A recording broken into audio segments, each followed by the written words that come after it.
Hello, everyone, and welcome to the Auto Trading Live Strategy Session with Jeff Tompkins. This is your host, Richard Van Rich, and we have Craig Ward with us supporting us in the chat. We're really excited to have you guys with us here tonight. Got a lot of great information to go over. If this is your first time on, you'll notice that your microphones are muted. That's so we can hear Jeff and I talk.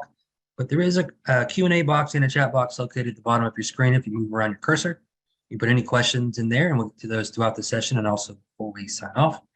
If you do have to hop off for any reason, don't worry, this is recorded and will be available later tonight in the members area and also over the next couple of days on YouTube. And if you're finding us on YouTube, please like and subscribe so you can catch all of our video because we're doing these every Tuesday night at 7.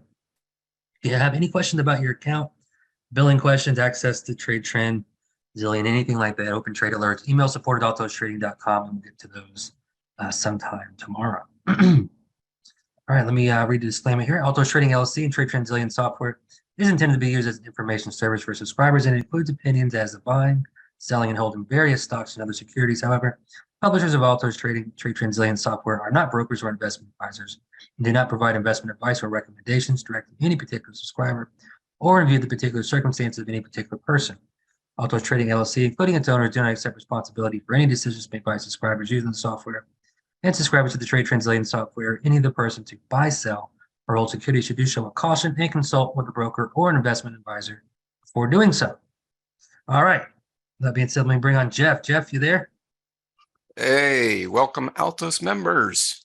Hey, everybody. Great to have everybody. And thanks for reading the disclaimer. It's been like a long week. It feels like we met 2 weeks ago. I don't know why I feel like it's been so long. Yeah, it does feel like a long time ago. We're back to back to wrap up first half of the year. Crazy, it's like a triple witching. We've got for end of Q2, end of first half of the year, and end of the month. Wow. That's something. Coming up this week. What is the end of the month? Friday? Friday's the last day of June. Yeah, Friday's the last day. Which means next Tuesday is probably it's the 4th, so we're not going to be meeting then. Yeah, we won't. We'll have to decide. We won't have our meeting. Yeah, next Tuesday is the 4th. We won't have our meeting on the 4th.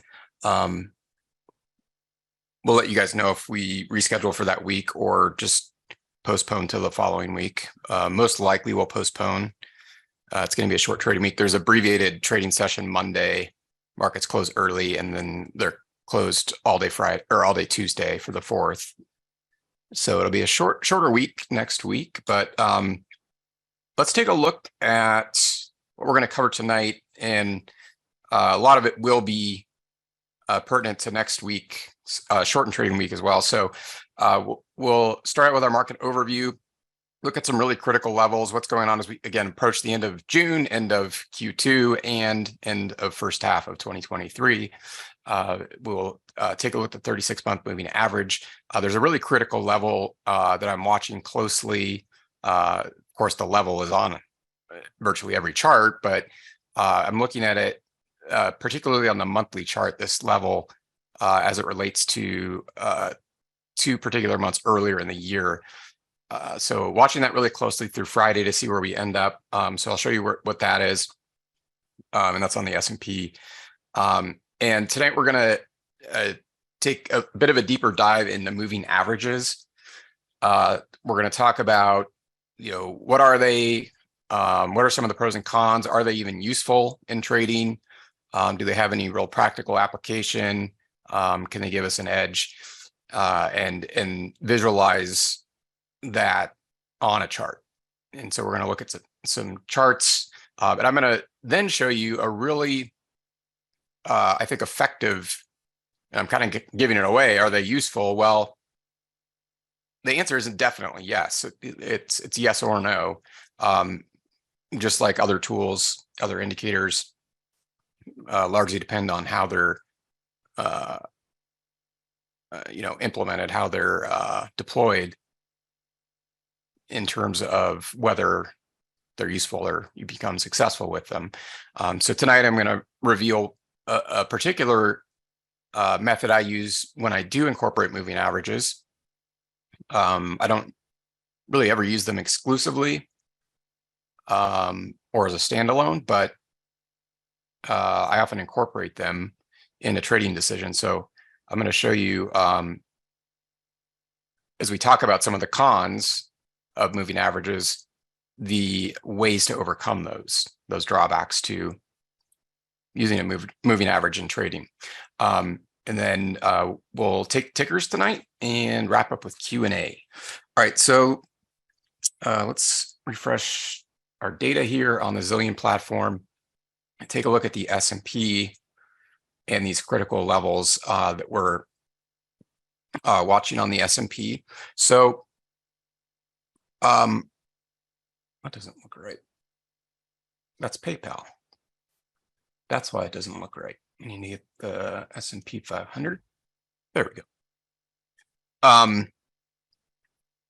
So markets did well today after a bit of a dismal week.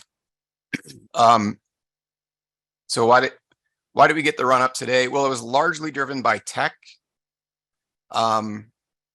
So NVIDIA, Microsoft, some of the big tech names helped bring the markets up today. Now there's still some technical vulnerabilities across broader markets, but this is a good sign. And on a fundamental level, there's continues to be data coming in that is also, so like today when we see a significant percentage increase in volatility expansion, where we're seeing a widening of the high-low range on today's candle relative to previous days, which is what we want to see on a reversal. So like when trend changes direction, we want to see it. A lot of people look at volume. Volume can be very deceiving, very misleading.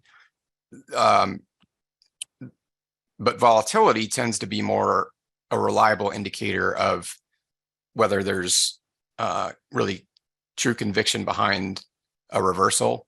And again, for that, there's a number of ways to look at the volatility, but one way in just terms of looking at the price action is the high and low of the candle. You're analyzing the current candle relative to, so the range basically between the high and the low relative to previous candle high lows.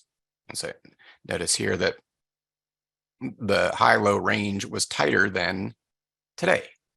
And we had a change in trend direction where we were previous days getting a series of lower highs and lower lows, whereas today we posted a higher low and a higher high. Okay, so we still need to take other things into consideration here and not assume it's going to be an absolute trend reversal back to the upside, but that's what the price action is telling us today on a technical basis. So on a fundamental basis, though, we're also getting better than expected data continuing to come in. So durable goods from May, consumer confidence, some of the other reports that have come in have been coming in better than expected, and this is in the midst of high inflation, rising interest rates, and fear of a pending recession. But the data so far is not hitting the the economic reports. The forecasts are not matching up with the actual data. So that's good news for the market, or good news for the bulls.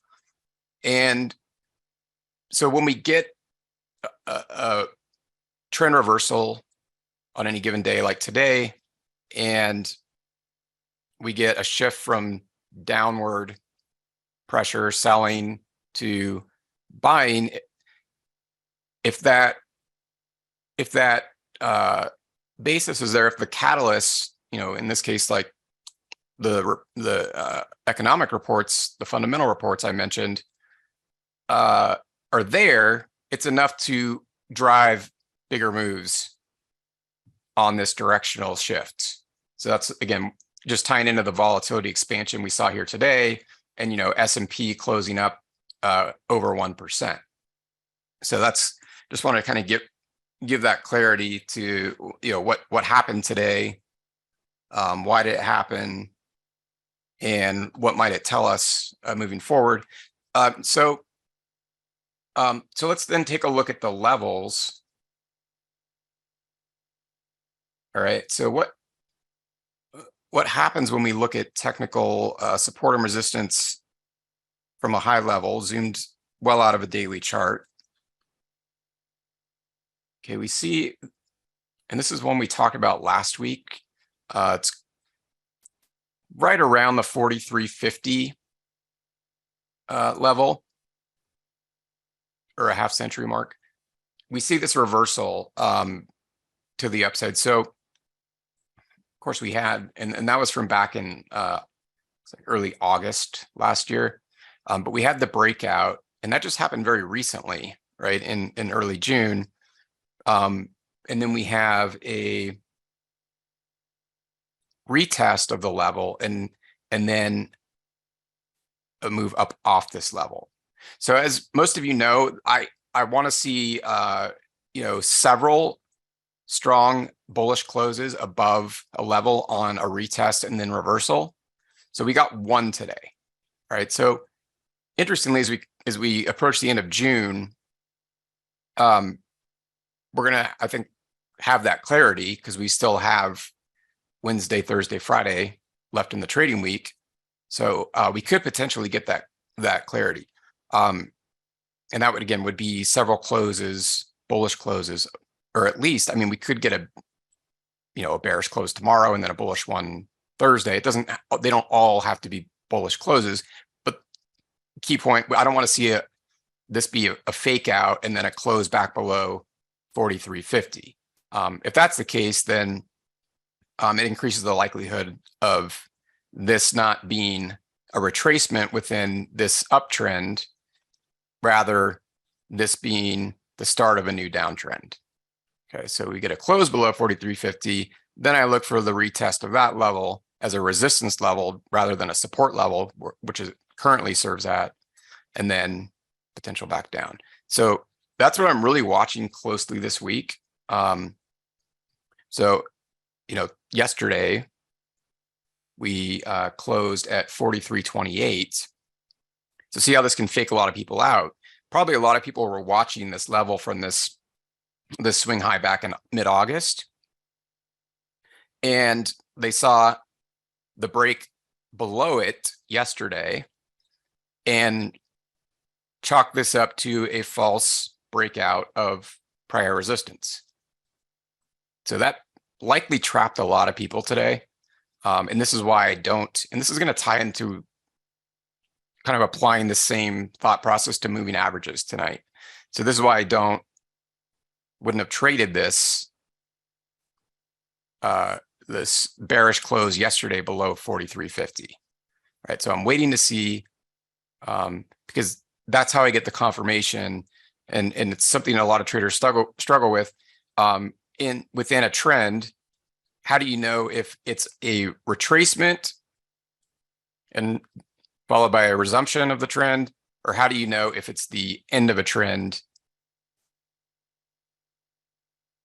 in a reversal, right? Start of a new trend in the opposite direction. So that takes patience rather than jumping on it right away, because if you jump on it right away, you're going to be wrong many more times than if you are patient. So 4350 support, okay. And again, that's a kind of a zone. It's not an exact number. So watch highs from back here. But this is the key support level for this week.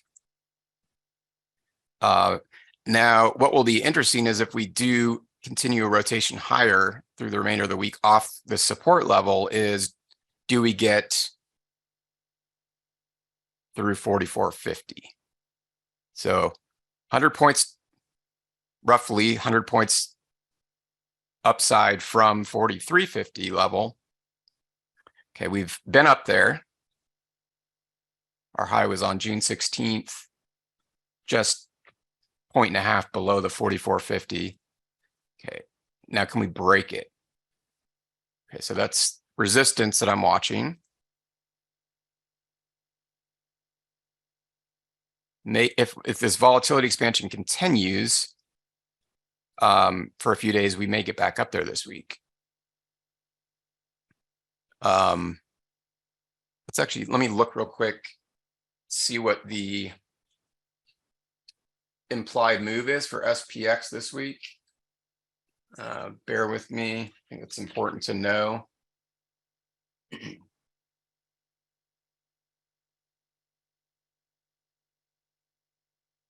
All right, so actually implied move, the upper limit of the implied move for this week is right around 4,400. So we need to get through 4,400. That's options implied move. Okay, so we're getting pretty close to that upper limit of the implied move. So that's something that if we break, often can actually pump more momentum into a directional move. So also watch 4,400, which is almost in play and very likely will be tomorrow. 4,400. All right. If we can get through that, awesome and great for the bulls, and we'll revisit when we meet again. But those are the relevant ones for now. And then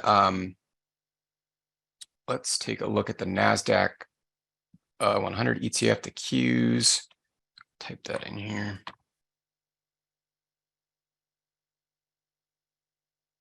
All right, so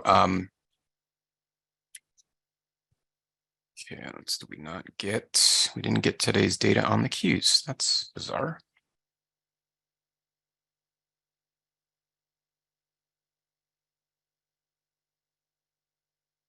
Let me pull it up on here for you.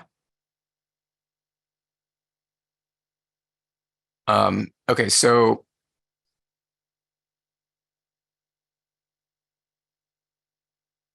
a drawing tool here. So looks similar to the S&P, right? In terms of overall price structure, we had the swing high again back in August, broke out. Okay. Now this was a bit more of a parabolic move. So the tech, again, it predominantly drove the run up in the markets today, but it I think is a bit more fragile, invulnerable to any sort of catalyst that might push the markets lower. And if you look at this, a fairly parabolic move to the upside. The interesting thing is if we go all the way back to September of 2021, we've got this swing low level right around 355. That, again, we have to go further back. It wasn't so obvious, but that's a support level, and we've stayed above it in this recent leg lower that we saw over the past week. So we've got a couple layers of support in this uptrend. So I'm really watching this right around 355 level to hold on support. And just like similar to the S&P, okay, we've got resistance up here, a bit above 370, between 370, 375. Okay, and so kind of similar price structure to S&P, like with a couple strong lower levels of support, one, fairly close proximity, single level of resistance. So that's going to be an important one to watch on NASDAQ 100 ETF, the Qs, this week as well. And then let's see if we've got VIX.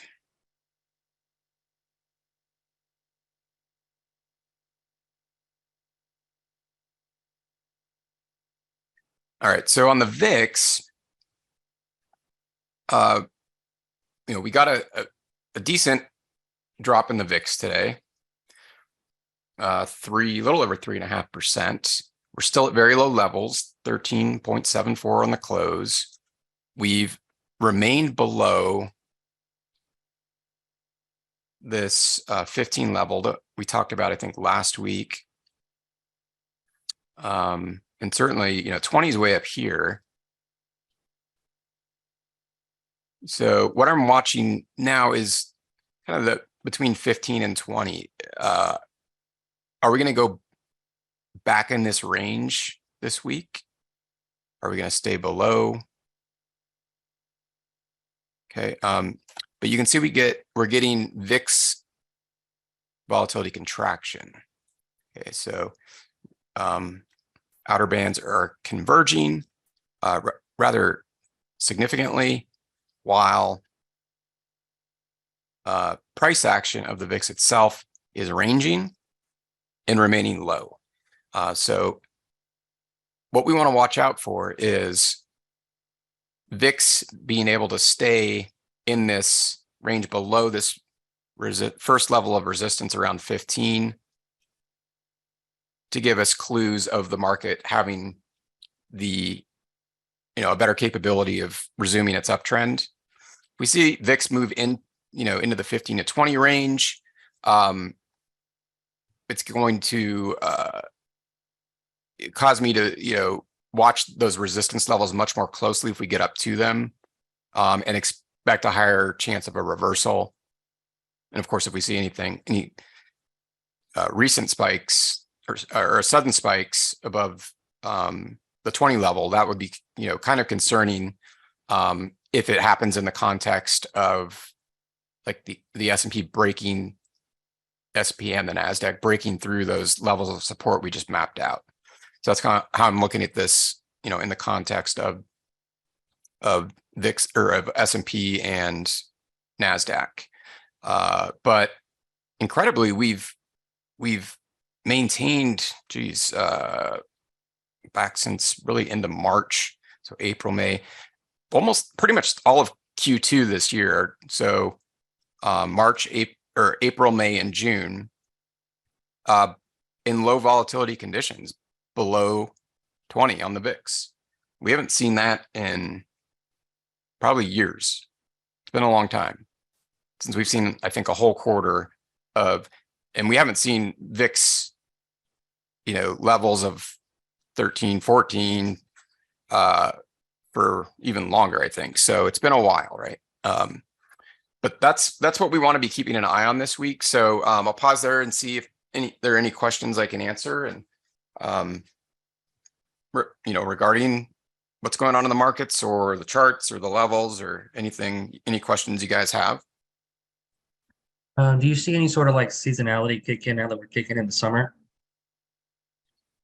Yeah, I mean, we typically see lighter trading volumes in summer months, but doesn't mean there's not opportunity. Doesn't mean the markets can't go up. Doesn't mean that the adage buy or sell a man and go away is always true. It's not. So I really, all I make sure that I'm aware of is that there's thinner volumes typically. So I just want to make sure that whatever I'm trading, there's liquidity there. But aside from that, I don't really let it dictate, how I trade in the summer.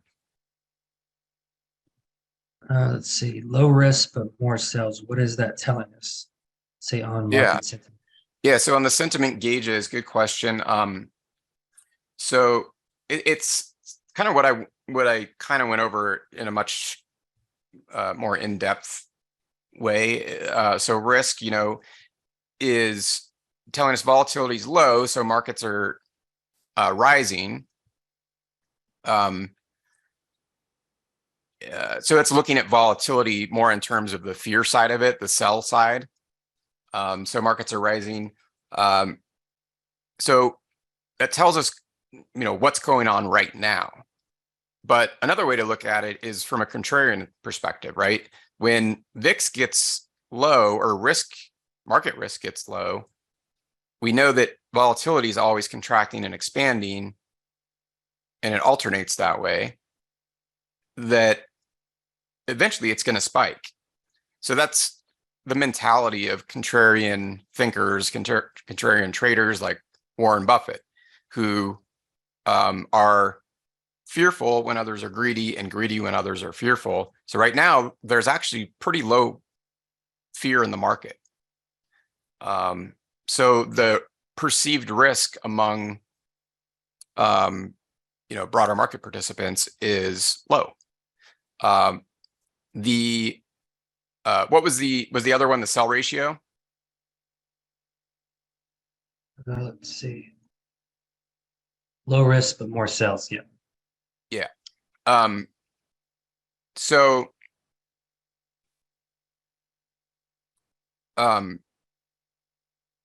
this is kind of like divergence. So it's a really good observation. Now notice that the trend is not strongly bullish. So this is kind of like lining up with what we just looked at. But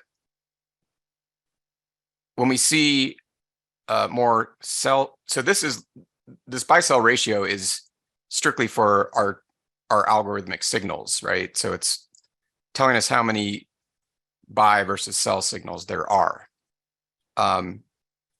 So I think I've mentioned this before. The way I use this is not necessarily giving much weight to the static number or percentage or where it lands on any given day, but more so the trajectory.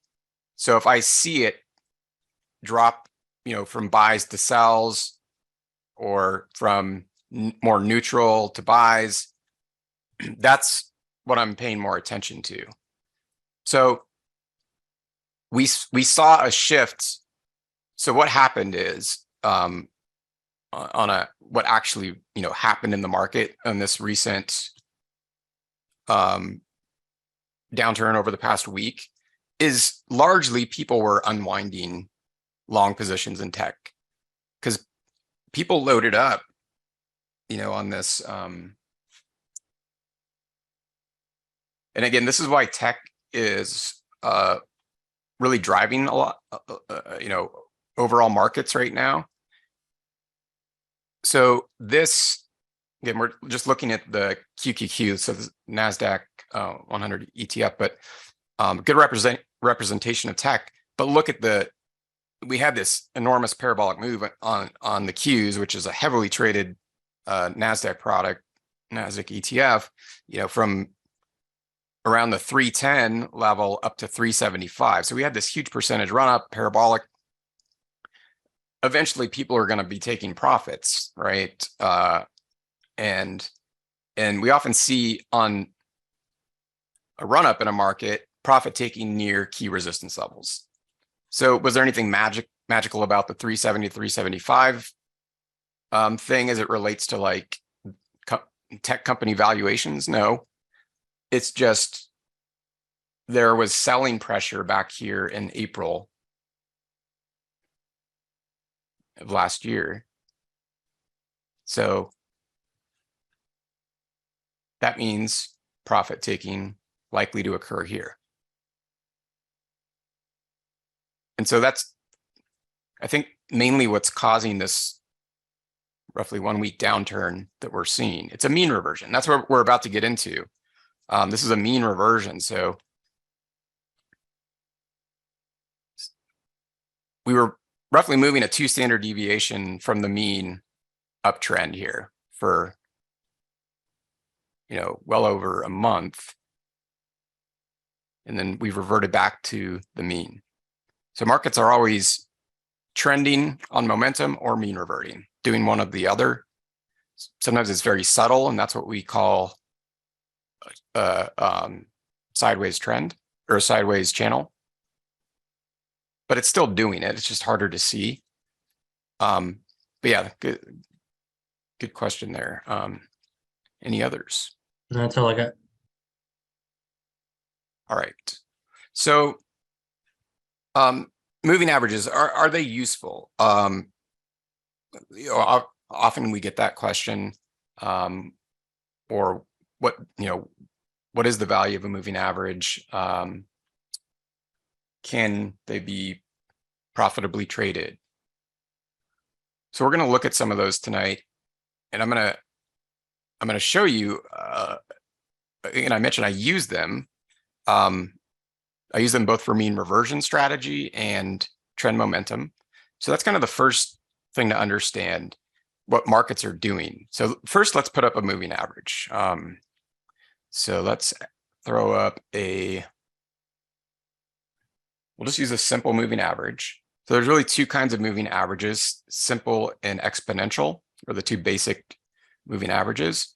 A simple moving average just aggregates price over a period of time with equal weighting.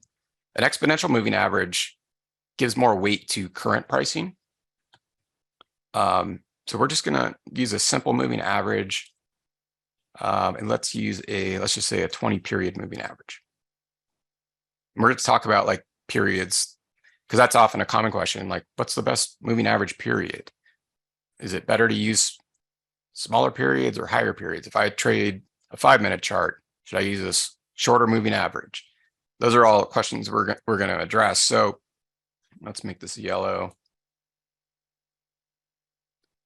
All right. So we're just throwing up a 20 period moving average. So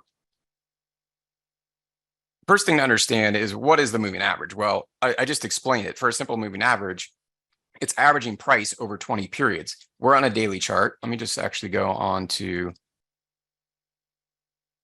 just look at a year's worth of data here. So, right, so it's averaging price over the past 20 periods, whatever that number in my moving average is. And it's given equal weighting to each data point. In this case, we're using daily candles. All right, so to understand a moving average is fairly straightforward. I just saw somebody wrote in about the 36-month. Thanks for reminding me. I forgot that. We'll go back to it. In fact, it'll be fun to look at it after we kind of have this lay the groundwork for the moving average. But so prices are doing one of two things at any given time relative to a moving average. And actually, before I say that, so one thing you don't want to get fooled into is thinking that a moving average is predicting where price will go. It's a 100% lagging indicator. It, as by definition, is using a number of periods of past price point data to average out the price over that period of time. It in no way tells us where price is going to go in the future. So that's the first thing I think you want to understand. So does that's I guess could be considered a con, but does that mean that they're bad, that they're not useful? I'm going to argue adamantly that no, it's not. And that's what I'm going to explain right now. Because that's a good way to bash an indicator, right? Oh, it's lagging. People love to say like this indicator is lagging. And there's nothing wrong with saying that, or definitely nothing wrong with recognizing it and acknowledging that, because it can be a major limitation depending on how you use it. But just saying that something's bad because it's lagging is not enough information or an accurate statement. The bigger picture is, how are you using it? Because if you're using a 100% lagging indicator to forecast the price of something based on the data from that indicator, it's bad. You might as well throw darts at a dartboard. But if you're using it in a different way, and this is where things get complex. There's different ways to use every indicator, and there isn't a universal way to use or a universal approach that you can apply to every lagging indicator. And that's because they're all telling us different things. They all have different relevant pros and cons and features. So what I'm going to give you tonight is the one related to moving averages. So we know it's lagging. we know that we don't want to use it to purely use the data from the indicator to forecast price. So we need to mix something else into the equation to make it useful. What can we mix in? Well, we could mix in another indicator. That then gets more complicated because then we have to go through this whole thought process again. And then we have to make sure that they are compatible. The best thing to use is price. So that's what we're going to add to the equation here. And now I'm going to tell you why moving averages are useful when you relate them to price. Okay. And if this principle of mean reversion and trend momentum didn't exist, moving averages would be useless. But let's look at those two things. So price can either be moving away from the average, and it does not matter what the average is. It doesn't matter if it's 20, 21, 19.5, 33. Price either moves away. That's what we call trend or momentum, or it mean reverts. Okay. If it weren't doing one of those two things, your price chart would stay at the exact same price all the time, which would mean it's not a tradable asset. Nobody's trading it. So if there's buying and selling occurring in the asset, it's either trending or momentum, we can call it either one, or mean reverting. At any given price fluctuation, any point in time where that price changes a penny. Okay. So then when we look at aggregate price like of a candlestick, like a daily candlestick, or it could be a 5-minute or 10-minute, whatever the periodicity is, it then can in some ways get more challenging, in other ways get easier to see. So charts make it easier for us to see the bigger picture of whether we're mean reverting or we are trending on momentum. All right, so those are the two things to understand. And I think they're so important. I am going to write them here. All right, so number one, there are two things price can do relative to a moving average. It can trend. We'll just call it momentum. Okay. Okay, so that would be if we're diverging from the mean, moving away, or it can mean revert. That's when price is moving towards the average. Okay, those are the two things. Now, what we have to do, what we have to do is determine how to incorporate this into trading analysis and make it useful, because there are additional steps and considerations. So let's talk about those. Actually, I am going to clear this off and look at some examples here. So we're looking at a daily chart of the SPX, and let's talk about some common ways that moving averages are traded. And I've seen many different approaches, and probably the most common one that I'll explain, I see fail a lot, and I see people abandon the use of moving averages, or probably more commonly, people are like, oh, the 20 period one sucks. I just read somewhere that the 33 period moving average is phenomenal. I'm going to go to that one, and it's going to change it. The moving average period is not going to change your success, the approach to how you use it. I would argue you could be successful with any moving average length or period, whether it's a 3, 9, 7, doesn't matter.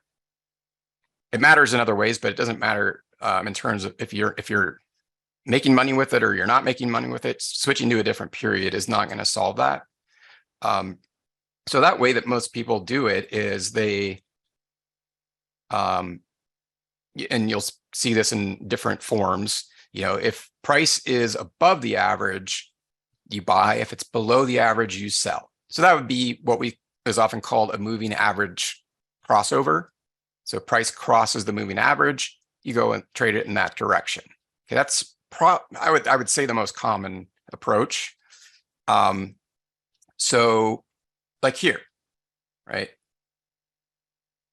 Price, I'm far over on the left side of the screen here. It went above the average, you buy. Went below the average, you sell. Went above the average, you buy. Well, this would have been pretty hard right here, right? If we waited till it crossed above here, we got 2 candles. Well, really the second candle ended up actually closing lower than the previous day's high. So we really only got one open close positive directional move before a big move back down. But then we get another crossover. But what's happening? Like open here and then close higher. Open here, close higher. So we often see kind of wacky price action near a mean, right? If you see that kind of price action, it's often happening near a mean. So that's mean, and so mean reversion, right? So often what happens is people think they're trading a trend or momentum during a period of mean reversion. And they've selected the wrong strategy, the wrong approach, set the wrong expectations, and then ultimately probably lost money in the trade. Okay, because they didn't understand mean reversion versus momentum. So then we get another close above. So we had a number of periods here that would have been really tough. We would have gotten faked out, right? Fake out, fake out, fake out, until finally, if you just bought above the moving average, it would have been awesome. Okay. Look at this one here. There's the opportunity to sell.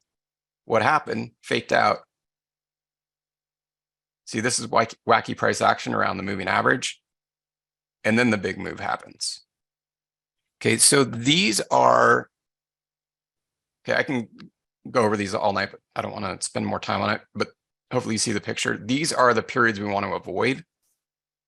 And this is where people get chopped up by trading moving average crossovers. Okay, dangerous area of the chart to trade there. Okay, so how do we avoid that? Well, this is, if you've followed me for long enough, know that I abide by the patience is a virtue. I'm very fortunate. My mom taught me that when I was little, and I found it to be highly true in trading success. So I need to be patient, and that sometimes patience can lead to frustration, but if you can adhere to it, it can lead to huge success. So how do we incorporate patience into this? Well, we know markets are either mean reverting, in other words, they're moving back towards the mean, or they are trading on momentum away from the mean. Okay, so how do I avoid this little trap here? Ultimately, if I traded this a particular way, it could have been a great trade on this first cross of the moving average. Like, let's say I just shorted the S&P right here on the very day it crossed and set my stop up here. It could have been a good trade, assuming I didn't panic when it then crossed and closed back above the moving average. And then I made an emotional decision because, oh, wait, it just gave me a buy signal now. I need to reverse my position. How do I know that? Well, I don't. That's where you get caught in the trap of trying to predict the future, predict something you can't predict. And this is what the market throws at us all the time, right there. Okay, it just gave me conflicting signals within 3 candles. Okay, so is there a useful way to use a moving average? There is, and this is what I've found it to be. So this is still a significant consideration that price, after this big uptrend, has crossed and closed below the moving average. But there's really no move that's taken place. We're still in close proximity to the moving average. Okay. There's high chance for wacky price action near a moving average, right? We see that. Look at right here. What's happening here? How hard is this to take a directional trade off of? Over how long? April 10th through mid-May, an entire month right here. You could have gotten chopped up trying to place directional trades. Wacky price action right near the moving average. Okay, so we want to avoid that. So what often happens when we end up getting a strong directional trend, whether upside or downside, and it actually plays out, like it actually ends up being a trade we want to be in, what often happens is there's an initial leg in that direction. So we're looking at a moving average price crossing the moving average from the upside to the downside. There's a retest of the average. Okay, so this is the first thing we want to look for. And this is where the patience comes in. Look at this big move. How many people would have, who would have watched this and then not placed a trade and saw this big move from 4,200 down to 3,900, a 300-point drop in the S&P, been kicking themselves that they missed it because they knew the price crossed below the moving average. Their expectation was S&P was going to sell off, and they knew that they should have been in the trade and they missed it. Probably most of us would do that. But what often happens if it's actually a trend worth being in? Price retests the average in a sustainable trend. Okay, so when you look at sustainable trends, price will mean revert. So this is where the mean reversion component comes in. Will mean revert and then resume momentum. Mean revert, resume momentum. Okay, now I'm going to sidetrack just a moment here. So when that does occur, we often will see the momentum component of the move, so price moving away from the average, reduce in quantity. So when we're looking at points on a chart, it will start moving away less and less from the average as it's mean reverting. And you'll see those two phases, mean reversion and momentum, tighten up. And that is often either a sign of stalling trend, and that's where we're going to see price start to hug and go into wacky price action more frequently around the average, right? Or it reverses trend. Okay, so that's a clue there, but a bit of a sidetrack. Now going back here, so the retest. So that's the first thing I look for. Okay, but it's not enough. So actually, this is I didn't plan any of this. I'm just kind of winging it here, but I just noticed something. I'm going to zoom in. Another good example.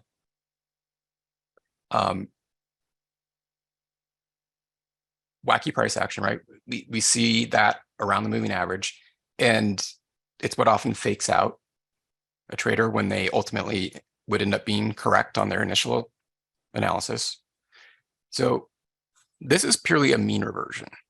Okay, so here's a momentum move. Here's a mean reversion. How do I know it was a mean reversion? Price went from moving away from the mean to towards it. So think of the two numbers, right? One is momentum, 2 is mean reversion.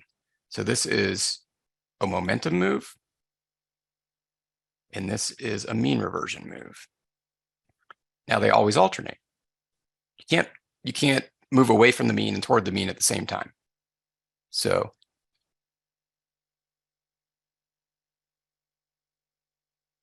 we're back to a 1. Okay, but then what happened right here on this candle? It crossed the average, bullish candle, closed higher, closed above the average. How do I know this isn't a trend reversal and price is now going to trend up? So spoiler, I don't know for sure. We don't know anything 100%, but I'm certain that it's likely not. Why? Because we had the momentum move. We've only just recently traded below the average, right? We had the momentum move. So the first thing I look for is, was there a significant momentum move away from the mean? That's, remember, number 1. There was. So a move back towards it is going to be more likely to be a mean reversion versus a trend reversal. So we haven't yet seen price. This is our first mean reversion. We haven't seen price actually mean revert and then make less of a directional move. So this is why, like, when you see these trend legs, some of you may like do some of the, Elliott wave or trend leg analysis, like this first leg. So see how it's significant, but not as significant as this leg. So this is a number 1 move, a momentum move, right? Oh, we're moving away from the mean. Okay, so this is the reversion. So how would I trade this? And well, number 1, I'm not going to get faked out by this, because how would I trade this to the long side? Well, I got the first, we had a mean reversion. So I got the first step. We haven't had a momentum move yet. And then we haven't had another mean reversion. So for this to become a long trade opportunity for me, I need price to move away from the mean. Okay, all it's done now is mean revert. Yeah, it moved away from the mean on that one candle, but in a mean reversion leg, right? So we're trading very close to the average. So I actually needed it to move away from the average, retest it. Now let's get to the third step. So that's how I would have traded that. And that's how I would also avoid not getting faked out by this. But there's one other thing that has to happen. We need to see confirmation of a move, or I should say a transition back to number 1. Number 1 is our momentum move. So we've mean reverted, but I need to see the confirmation that we're going to get the momentum move, that we're going to shift to the momentum move, and this isn't going to be a trend reversal. So there's a couple ways I do that. So in this case, we actually, and I'd be interested to actually look at the E-mini S&P futures chart on this and see if it behaves similarly around like a 20-period moving average, or perhaps there was some catalyst I'm not aware of, but there was a big gap down in the S&P on the next open, and overnight futures trading would have likely dictated, well, it does dictate where the S&P opens on the E-mini S&P futures, but regardless of what the catalyst was, there was a gap open. Now, normally what I'm looking for here, and on a more aggressive basis, is enough confirmation for me, is a change in the trend off the mean. So after the mean reversion cycle, I'm looking, so notice in this mean reversion cycle, and there's a lot of things going on here. I hope that those of you who join us every week can kind of see this also. And it just takes practice to kind of naturally see these things, but see the volatility contraction, price, high, low, getting tighter.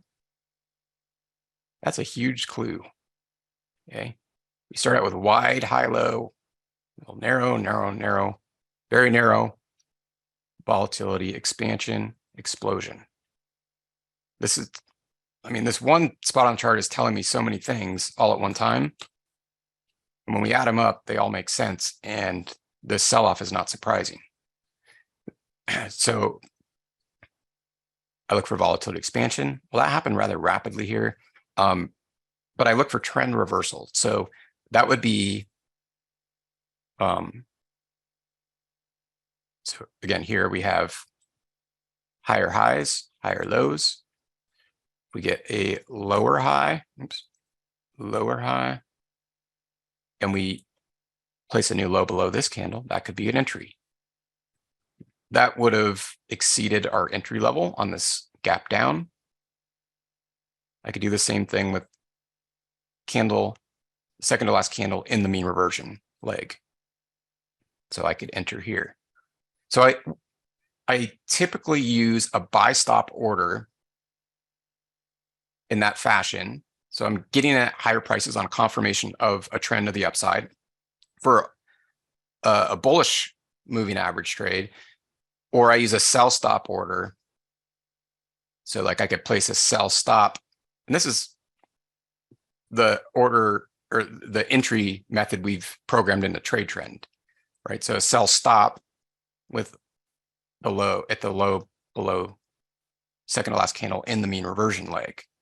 Okay, so it would have given me a good entry. I've got the confirmation now of volatility expansion, of trend reversal direction, of everything that happened in the mean reversion leg with volatility contraction.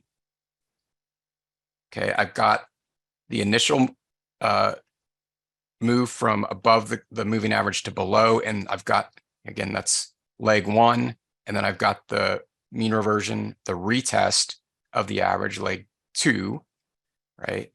So that's all lined up and would have been a really great trading opportunity to the short side. All right, could have been traded here too. And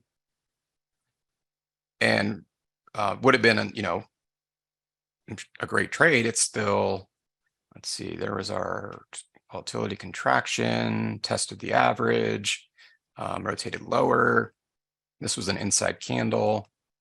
So this would have been our new entry, right below, that would post a lower high and a lower low. So, roughly 3,700. So there's a couple 100-point move. But what you want to notice here is that, remember, averages eventually catch up to the price, right? Or I guess say it either way, but what you'll see is after a big leg like this, on leg two, the mean reversion, if you see that leg one that we can then transition to from the mean reversion leg, the momentum leg, if you see it increasingly shorten in length and the number of points or whatever, however the asset you're trading is measured, pips, points, whatever, is shorter. That fairly reliably indicates a weakening of a trend. So either a stalling of the trend for probably a more significant period of time, or a full-on trend reversal like this one. So that one happened here, right? So we got the mean reversion leg. We got, the mean reversion leg, the momentum, which was very short in this case, and the mean reversion, which was also very short. Which brings me to another quick point, and then we can take a few tickers and answer questions on this. But the mean reversion, right, or either leg, one or two, can be any number of candles. So what you want to look for is the structure, right? Is price moving? Don't try to get like fancy with it or creative and come up with all these, crazy scenarios. What about this? What about that? We just want, is price moving towards the mean or away from it? So like here was our mean reversion. We had a very brief momentum move, a very brief 2-candle mean reversion, but it's still the right price structure. It doesn't, for me, again, the way I trade it, it doesn't dictate a trade to the long side yet, because we haven't gotten a leg 2 yet on this mean reversion. But it's moving all in the right steps for me to take a long trade if we go back to leg 1 here, the momentum move. There it was. There would have been the entry. If you missed it, there was another opportunity. There was a mean reversion. Okay, there was and again, see here how, as we're mean reverting, we get volatility expansion. Look at this huge high-low range. As we hit the mean, we get volatility contraction. That won't always happen. Sometimes we'll get a huge, like this one, we'll get a huge move through the mean. But if you see the contraction, it's just another clue that this is a mean reversion with a resumption of the trend, just like right here. So that's a reliable clue to look for. And then we get the confirmation because we have a new higher low and a new higher high. We can use buy stop orders to get in above these candles.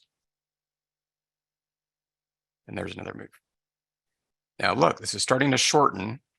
We're not getting, number one, we're not getting a full mean reversion. Something to pay attention to. The legs are getting shorter after we've had significant momentum moves. Number one moves, right? They're getting shorter and tighter.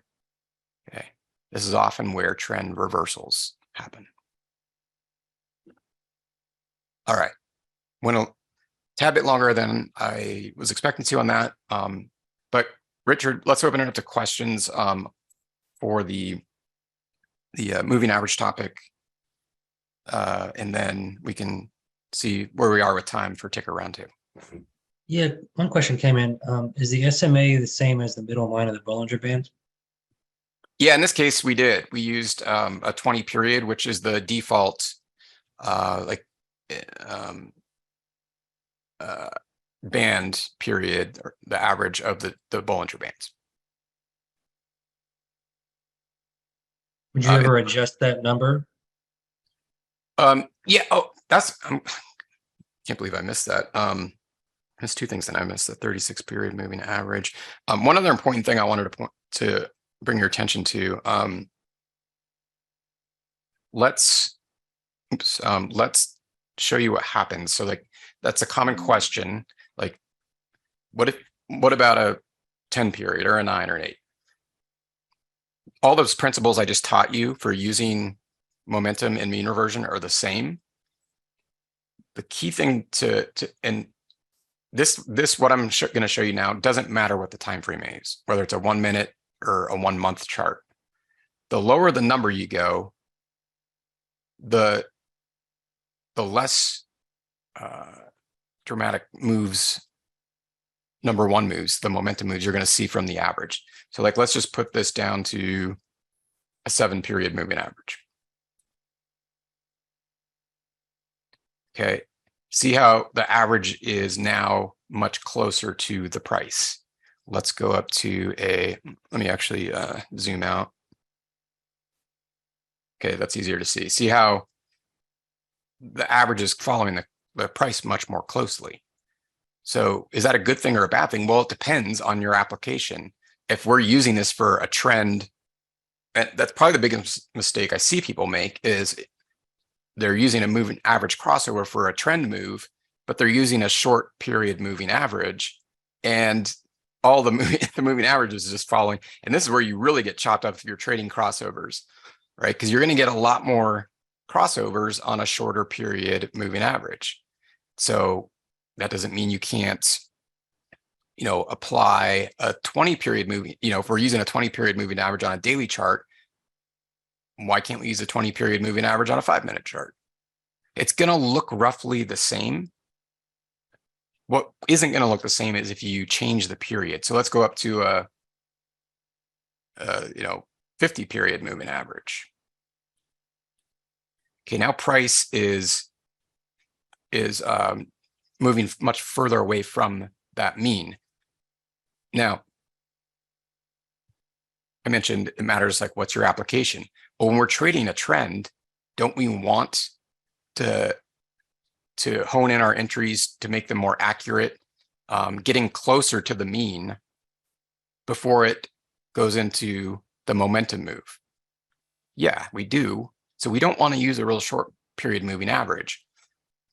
We want to use a longer period moving average. And that is what allows us to see much more easily see when price is mean reverting, momentum mean reversion, momentum mean reversion, momentum mean reversion, momentum mean reversion, right? That's what makes it easier to see. So, so what number do I use? There isn't a magic number. What I look for is, and usually I'll try different numbers, periods, maybe starting with a 20, and look, because remember, we're incorporating another component, and that's price. No price chart behaves the same. So if we look at the moving average period that we're going to use to make our trading decision in the context of the actual price chart specific to the asset that we're considering trading, that makes a lot more sense than there's a magic simple or exponential moving average out there that all the marketers are saying, is magical and works perfectly. But that's in reality not the case. It's independent of, or it's dependent on the asset that you're trading. So I might start at a 20, and let's say I'm, want to trade Micron. Okay, I'm actually on a 50 moving average right now.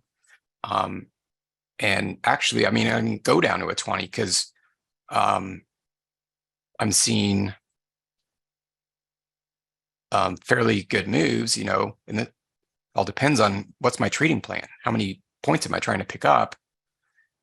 Well, if I want to, set up a trade where I have the potential to make, 3 or 4 points off a momentum trade, off the mean, I'm seeing roughly those magnitude moves off the mean at a 50 period. So that would align with my trading expectation and plan. So I might be able to use a 50.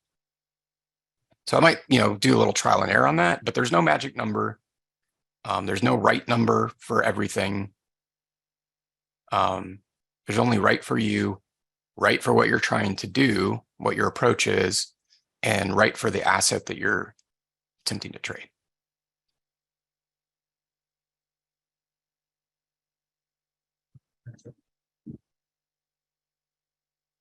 All right. That's all the questions I got. Wow. I either confused everybody or explained it well. Hopefully it's the latter. Yeah. And sometimes guys, you do to watch it twice. That's okay. That's why we have the replays up. I always catch things the second, third time I watch it. So definitely encourage you guys to watch it more than once. Yeah, for sure.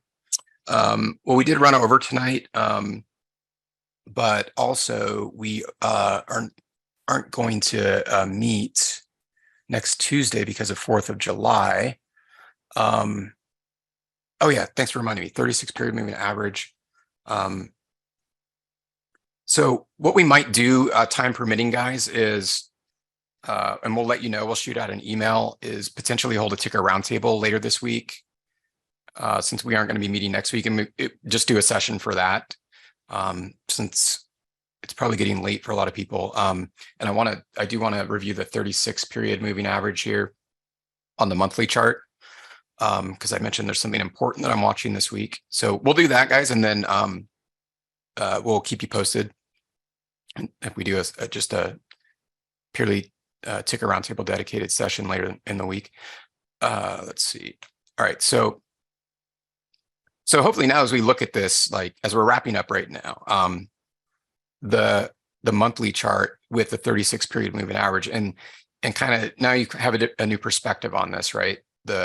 What the mean reversion and the momentum moves are, the different legs, how they occur, what they look like. So what are we in right now? Now, you guys should probably be able to answer that, right? We had a mean reversion. Now, what happens around the mean? Wacky price action. Okay.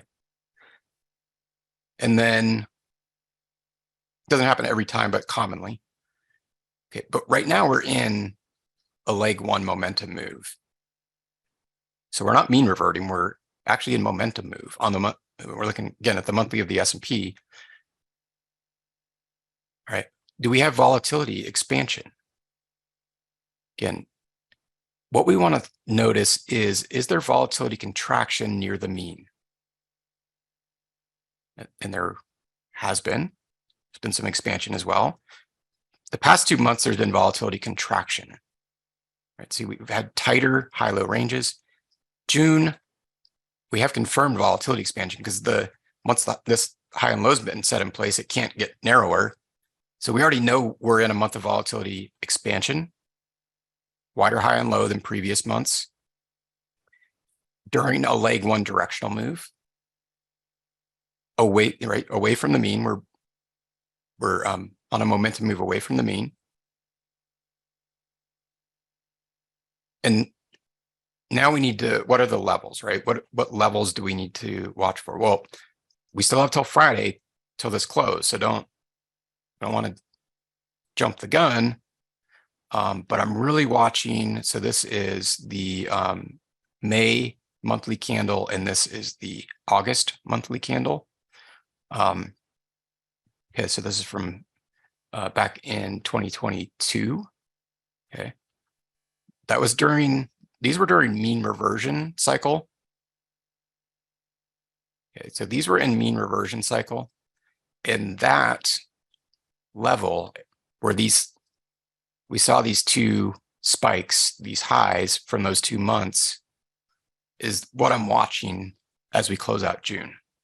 And what I'm watching is, do we close? Currently, we're trading well above. Do we close below this level, above this level? I should say below this level, above this level, or near this level. And that's something I'm using to gauge overall market sentiment going into July. So again, Friday will tell the true story. For now, we have volatility expansion following contraction. We have a momentum move following a mean reversion.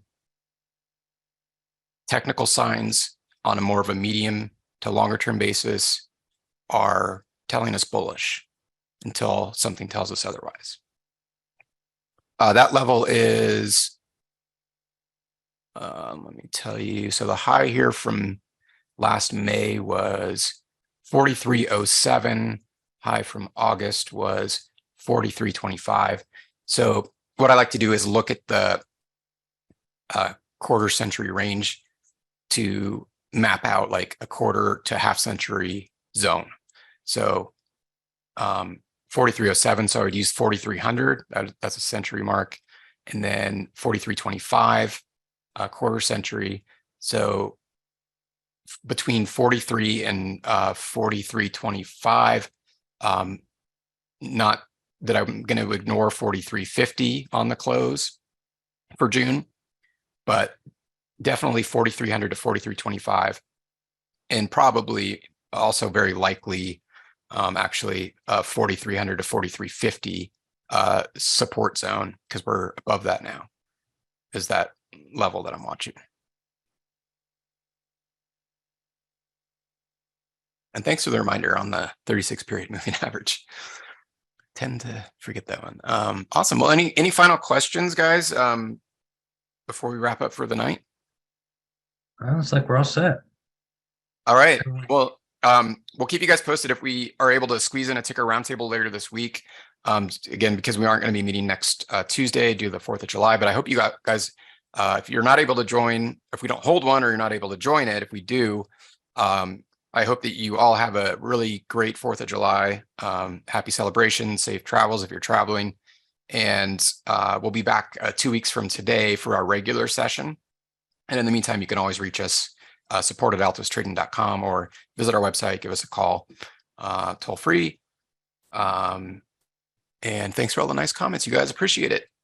And thanks, Richard and Craig, for opening up and moderating and helping answer questions. And we'll see you guys all, if not later this week, in a couple weeks.